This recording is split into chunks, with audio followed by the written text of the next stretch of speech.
Hello, everyone. Welcome to another episode of Fresh Off the Set. I am Kami Stroot. And I'm Laura Murray. So today's podcast, it's so important. It's a little sensitive, it's a little deep, it's powerful. Carrie sat down with an author, Clarissa, who wrote a book about basically helping kids through grief. And honestly, having gone, I don't think anyone can go through life without feeling some sort of grief. And grief is really not linear. Grief has its ups and downs, and all of a sudden I feel like, I don't know if you've ever experienced this, Kami, but sometimes you will all of a sudden just be hit with a wave of grief and you don't know where it came from, especially when it comes to people that you miss or love. Absolutely. This world is hard and there is not a rule book when it comes to grief. And like you said, you can be thinking you're going through it or that you have maybe either go through counseling or however you want to deal with it, but you think that you're done and all of a sudden it just comes out. Perfect example of this is I wouldn't wish it on my worst nightmare. My sister lost my nephew when he was 13 months, almost 14 months, had just had his first birthday and we had no signs or symptoms. And it was awful. And she had two other children who were in the house whenever he was found. And I wasn't a mother then. I was Aunt KK and I was there. And I mean, I have goosebumps right now, actually, just talking about the story. And when my son was born, this was literally a year and a half later, my son was born. The first 24 hours, I just cried thinking about Case. And I thought I had gone through it and I had gotten help. So this is going to be such an amazing topic because I don't care who you are, whether you know someone or what you've gone through grief. Yeah, absolutely. And I mean, it's important to know that grief is okay to feel. 100%. It's okay to feel grief. It's okay to feel sad. It's okay to mourn. And so obviously Clarissa is going to, talk about this better than I can. So let's toss it over to Carrie and Clarissa. Awesome. Well, today's podcast, although very sad topic, very crucial that we talk about this. Clarissa, thank you so much for joining me today. Thanks for having me. Of course. I want to read a couple statistics really quick. So we're talking about loss and grief today, and I'm reading that 1 in 15 kids in Utah will experience the death of a parent or sibling during their childhood. That means 63,000 kids in the state are grieving. How is grief impacting this generation of teenagers, Clarissa? I appreciate you asking that question because grief is becoming a cultural epidemic for teenagers. We know that teenagers who have lived through the loss of COVID, the losses that have come with that over the last few years, are grieving. We know the Surgeon General has issued a statement saying that teen mental health is in crisis. And, it doesn't take much to look at the headlines and see that grief is written all over the news these days. School shootings, deaths of despair. There are a lot of things that are hemming teenagers in these growing up years, causing them to carry a lot of sorrow in their backpacks as they head to school and about in the world. Sure, there is so much. Absolutely. That's very true. What are the most common struggles teens have after losing a loved one? Well, teens wrestle with the same things that adults do when they lose a loved one. They experience disruptions of sleep. They have appetite changes. They may feel a lack of energy or a sense of feeling wired, like they can't settle in. And all of these physiological struggles are very common, but with time, they tend to ebb away. But it's the deeper struggles that teenagers have, I think, that are the longer term ones. Those feelings of isolation. My friends don't know how to talk to me anymore. I don't have anyone to talk to about this. And then those questions about the future. Teenagers know that life is going to change when a loved one dies, and they can forecast what that change is going to mean for them. And that can be a real struggle as they're processing futures that are supposed to have a lot of hope. That's a good point. What would you say are the risks to students as they are going through that, as they are processing loss? I think the risks primarily for students are around community. We know that students tend to self-isolate, that they lick their wounds. They don't want to talk to adults in their lives when they have difficulties. They may seek out social media for answers or answers from their peers. And that's really complicated when it comes to grief, because even though grief is a unique and personal experience, it's also universal. There are many things to be learned from shouldering that burden with someone else. And so when students self-isolate, it can cause a lot of struggles for them, not just in the immediate, but also in the long term as well. I think for students too, there is a risk also to, how shall I say it, to think about their futures as limited and limited by their loss. I've lost my sibling and my life will always be different. I've lost grandma and holidays will always be different. And there's a self-limiting that we don't want to see our teenagers have as they move into adulthood. For those who have lost a loved one, they carry wisdom beyond their years. They know how their loss will mark them, but we want to encourage them toward resilience, toward an honest assessment of their loss. And by doing these things, we can mitigate some of those risks for students, both now and for their future years. Okay, now when we talk about teens and students and kids, we've mentioned kind of all of that. What ages are we talking about? Well, developmentally, we're talking about 12, 13, all the way into the upper teens. 18, 19, and even into your 20s. This is a wide range. We know this as parents, as teachers, as youth leaders and coaches. There can be a lot of maturity differences in that range. But all of these students differ very much from children when they interact with loss. Children are very concrete. They might ask a question like, what is cremation? Or can grandma breathe underground after they visited a cemetery? They have very concrete questions. They don't think a lot about the future. They don't ask a lot of why questions, those hard questions that we as adults also wrestle with. And that's really where we see a distinction in terms of who's a teen and who's a child. If you have a child who is very interested in sort of the elemental, the concrete questions around a loss, you know that you're dealing with someone who has a younger conception of what death and dying and grief mean. And if you start to have questions that you can't answer, chances are you've got a teenager. Yeah. Okay. Thank you for explaining that. That makes sense. What support structures do students need, would you say, to survive bereavement? Well, for most students, they need a small core of support. And this core can come from peers who treat them like they're normal, who stay in contact with them, who don't keep them isolated, but kind of move in, lean into those relationships, even when a student feels like they want to pull away. But peers aren't the only support structures that are needed. In fact, adverse childhood experiences research tells us that one committed adult can make a tremendous difference in a child's life. And so that one committed adult may be a teacher, it may be a school counselor, a coach, a parent, an aunt or an uncle, any adult who says, I'm going to stay, I'm going to listen, and I'm going to be with you for the long haul. These are the kind of support structures that really make a difference when a student is trying to survive. I like that. I like the key word that I got out of that was committed. Committed, yes. One, and just one. That's right. Even one makes a difference. Okay. That kind of ties into the next question. What is the role of parents when a student has lost a loved one? That's we could probably talk for a long time about that, but let's sum it up for us with the role of parents when a student is going through loss.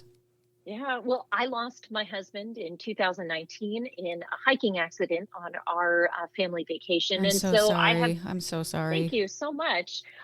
It has been a tremendous change in our family life, to say the least. And I've parented my own children through the developmental stages of moving from childhood and elementary school into junior high and high school and now into college. And the role of parents is really unique in grief because there's nothing a parent can do to make it easier, to make it better, to make the pain go away. There's a powerlessness that's really hard for parents when they watch their child grieving. And so what I have found to be particularly helpful is to become a student of my child, to be a curious observer, to be a patient question answerer, or answerer or asker, to be a good listener. All of these things are things that don't need any kind of specialized training, but it's a real slowing down for us parents, a realization that the process is just as important as what we hope to be the product or their flourishing in their later years. I think that's a really good point. So you mean if if a child or if a teen is, asking questions that you may not have the answers, you could kind of turn it to, well, what do you think is the answer? That's or right. What do you think? So make, kind of that probably opens up their mind and their curiosity and maybe some comfort to be able to answer that for themselves. Yeah, or let's figure this out together. You don't know, I don't know. How can we learn together? There's something about that kind of partnership, that honesty that teenagers really do find appealing. That's really good. I have a question for you too. How much do we talk about grief with our teen, with our student? In your opinion, and everyone's different, so it's hard to say, once a week, or there really isn't like a timeline, right? But, when do you think we're bringing it up too much or not enough? What's your opinion on that? Yeah, it's a great question. And I think if we look at our culture, we could honestly say we're talking about death and grief all the time. Our students watch violent movies, they watch sad movies, they listen to violent music, or they hear about death on TikTok, or in videos, on video games. We are inundated with messages about grief and loss and death. But those messages aren't always healthy. They're culturally embedded, but are they embedded with the values of your family, with hope and resilience, with the honesty about the raw ache that comes with loss? And so, when we're thinking about those conversations between adults and students, I say, you can't talk about it too much. It is kind of like the birds and the bees conversation. If you try to do a one and done, you're going to have some squirming. You may have some people who want to run out of the room. But if we take it a little bit at a time, pulling on a headline to start a conversation, or a question from a song lyric for a conversation, slowly integrating conversations about death and dying and grief into our everyday talks with our kids, I think we're actually building a really healthy foundation so that when they interact with those big moments, the loss of a friend at school, the loss of a family member that they love very much, they have some sort of language to use to express what they're going through. That's really good. Thank you for that. And this next question is kind of interesting, but I'm going to ask it because I think I know the answer, but I would love your opinion on this. How long does it take for a student to adjust after the death of their person? I really like that you used the word adjust, because I think adjustment is what we hope for. If we use the word healing, if we use the word recovery, I think we're setting up our students for a really tough road to hoe, almost setting them up for an impossible task. We know in adulthood that old hurts die hard, that there are wounds that we carry from our childhood that even if we have dealt with them in healthy ways, there's still a twinge sometimes. And we should expect that students will feel the same when they experience the loss of a loved one. But students can adjust. They're amazingly resilient. And I always like to tell teens, it is not possible that you will thrive after loss. It is probable. If you desire that, if you seek it out, if you interact with your grief honestly instead of pushing it away, you will adjust to this new life without your person. Will it hurt? Yes, it will still hurt. But will you learn new patterns of communication, of support, of self-care to help you through this? Yes, you will. And the amazing thing with teenagers is the lessons they learn now, they're going to be able to apply for the rest of their lives. We're really equipping them for their emerging adulthood. That's good. Thank you, Clarissa. That's really good. And this actually leads into the next question. Let's talk about the hidden gifts of grief. That may sound funny because you're thinking, grief is loss and, what gift comes from that. But there are hidden gifts of grief. That's so true. And you know what's amazing? There was a New York Life Foundation bereavement study that charted the answers that students gave to reflections on their own childhood losses. And there were two things that these students noted that they said were just so important to them, things that they realized they never could have experienced if it hadn't been for this hard thing that they had gone through. First, they said they'd been able to move forward. And that forward motion is just an incredible gift. They had learned tenacity. They had learned perseverance. They had learned a sense of hopefulness that even when there are dark clouds shattering my now, there can be a bright tomorrow ahead. And the second thing that they noted was that it prepared them not only to face other hard stuff in life, but to walk beside other people who had experienced hard things as well. So it fostered within them both resilience and compassion. And I think when we're talking, and there's a lot of talk in school systems about developing empathy and compassion toward one another, it's certainly something we want to foster in our culture today. Sometimes facing the hardest thing that you've ever had to face can be the key that unlocks that compassionate spirit in your own life.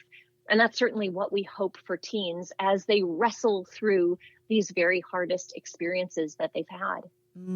Okay, and what advice would you give to someone who may be listening right now who's experienced recent loss and they're just feeling absolutely lost in their grief? Well, I think the first thing that I would say is that you are not alone. There's an isolation that comes with grief that feels like it just envelops you, but you are not alone.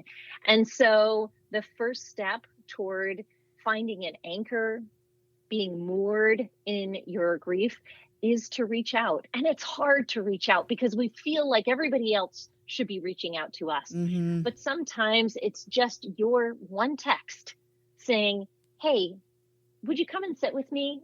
Or, hey, could you bring me a cup of coffee or meet me for a cup of coffee? It's that one interaction, that one reaching out that can begin a chain of support that builds and strengthens over time, offering you a way of pulling yourself out of that very dark space and into the light again.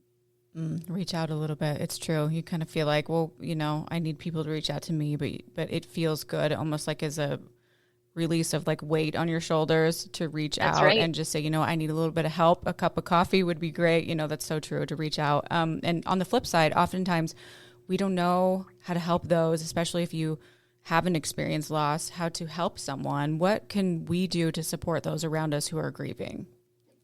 Well, the first thing that you could do is cross out this phrase from your script.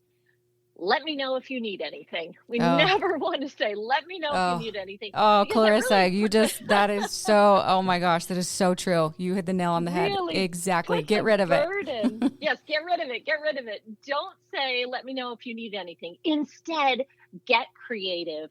Knowing how hard it is for a grieving person to actually reach out, you be the proactive one. Be the proactive one to drop a cup of coffee on their desk at work, to text and volunteer to pick their kids up at soccer practice, to bring a meal, or better yet, just slip a gift card in somebody's bag so that they can do DoorDash for the evening. All of these kind of very simple proactive things say you care.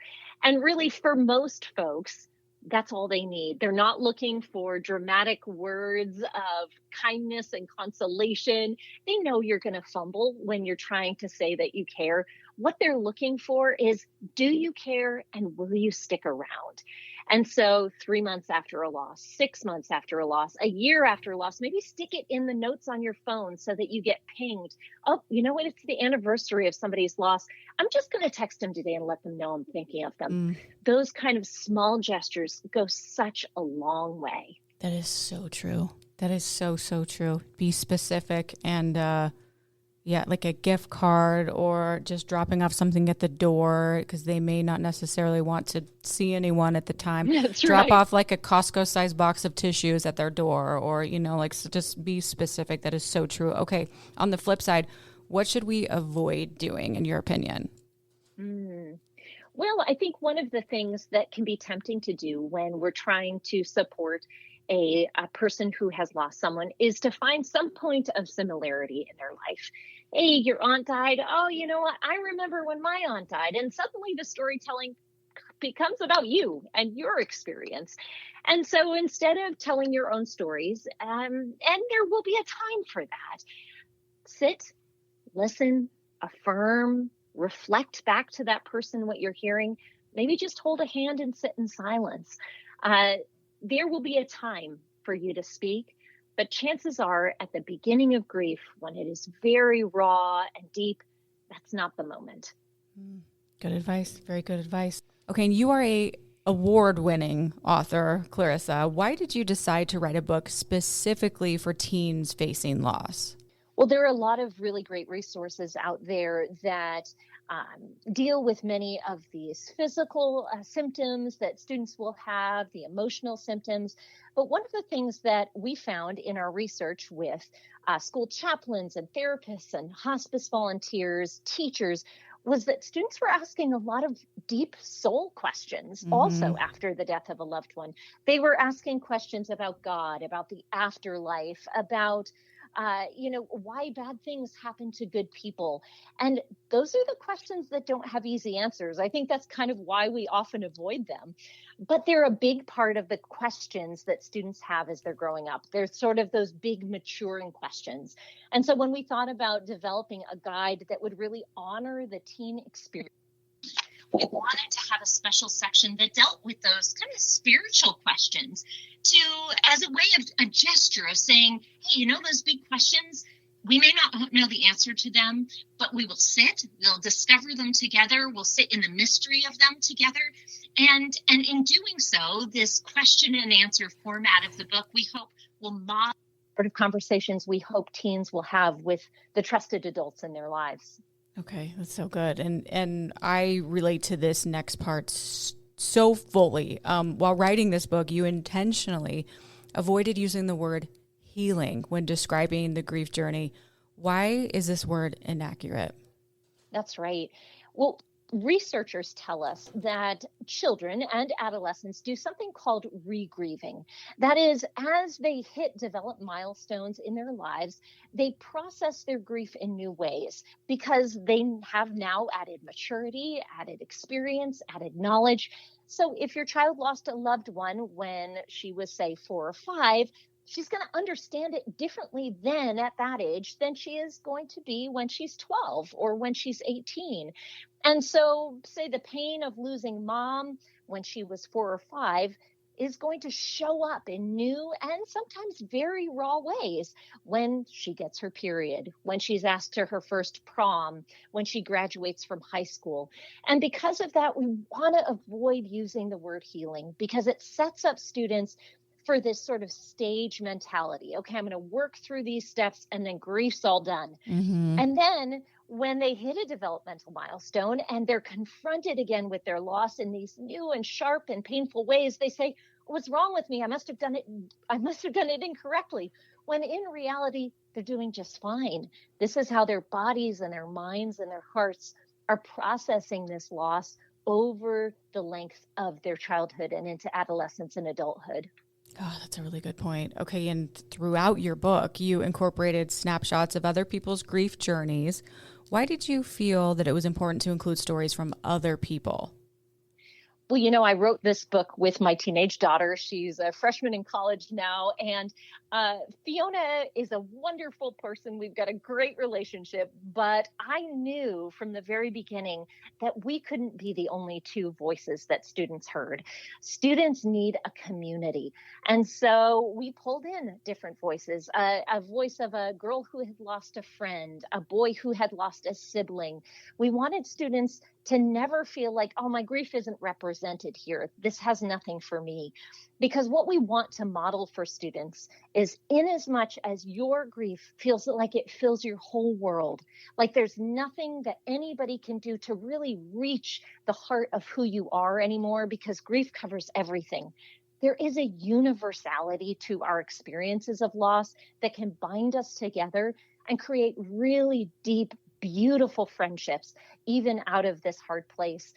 I think about relationships that my daughter Fiona has with other students who have experienced loss. There's just a knowing at the beginning, from the very beginning. Oh, I get you. You haven't experienced it the way I have, but we both know how it feels. And I think that can be a real comfort for students when they feel like there's nobody that understands. Here in this book, you'll find a lot of voices who understand. Oh, so good. Oh, this podcast. I wish we could talk longer about all of this. It's such food for the soul. You know, you're helping students and parents and human beings through some of the most difficult times of their life. And I'm sure if you're listening right now going through grief and loss, and I'm sure you can appreciate Clarissa's information and your advice, and not feeling alone, which is a big part of it. Yeah. Thank you, Clarissa. If we want to get a copy of your book, what's the best way to do it? Where can we follow you? Sure. You can find Hurt, Help, Hope anywhere where books are sold. And you can also visit us at my website, clarissamall.com. I love to interact with readers and listeners. It is a deep honor to be able to walk with grieving individuals and families through loss, and to point their feet toward hope and flourishing again. Oh, you're the best. It's an honor to be able to chat with you. Clarissa, thanks for joining me today. Appreciate you. Thank you. And thank you for listening to another episode of Fresh Off the Set. Please rate, review, and subscribe, and we will see you next week. Congrats, you made it to the end. If you want to continue to freshen up your day, you can watch us on Fresh Living every weekday on CBS Channel 2 in Utah at 1 o'clock.